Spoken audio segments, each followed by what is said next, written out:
Good afternoon. I'm Susan Forbes. I'm coming to you live on Facebook because we want to jump on here to give you an update on the search for rare blood donors for little Zainab. We first brought you her story on Monday, and she's a little girl in South Florida who is battling neuroblastoma, which is a very rare form of cancer, and it's a very aggressive, and as a result, Zainab needs blood transfusions from the chemotherapy treatments.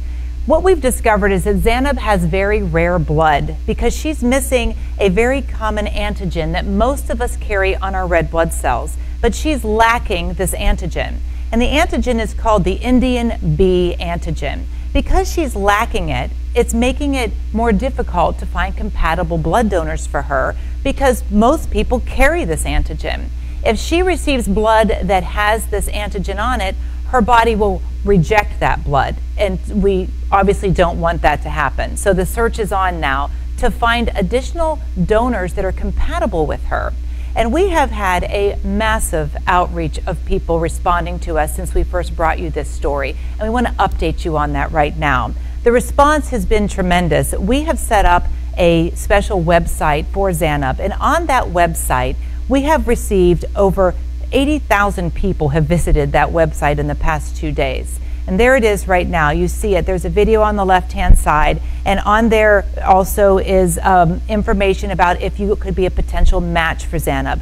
And that's what is really important. It comes down to very specific blood donors that we are looking for that could possibly be a match for her, and it's listed on that page for you. It basically comes down to people who are either exclusively Pakistani, Indian, or Iranian. And if you are of those descents, you have to be 100% Pakistani, Indian, or Iranian descent to be a possible match for Zainab. And you must also be blood type O or A. And that's very important because those are the people who are most likely to be missing this Indian B antigen, which is what Zainab has to receive blood that is missing that Indian B antigen. So the website, if we can go back to it, has that specific information up on it. And down below from the criteria, you will also see information about what you should do if you live within the OneBlood service area and if you live outside of it. If you click on the tab for if you live within the OneBlood service area, on this page, it will take you to very specific information where to go. If we can go ahead and click on that, you'll be able to see the information there on how to find to host a blood drive for Zainab, and you can fill out the form on how to host a blood drive for her. And then you can also click on the other tab on the home page, which will show you all the donation locations that are available within the OneBlood service area to be able to go and donate for her. We want to stress the importance of telling your phlebotomist that you are there to donate for Zainab. You want to tell your phlebotomist prior to donating that you are there to specifically donate for Zainab, and that way that unit of blood will be tagged for the additional compatibility testing to be able to test to see if you are a match for Zainab.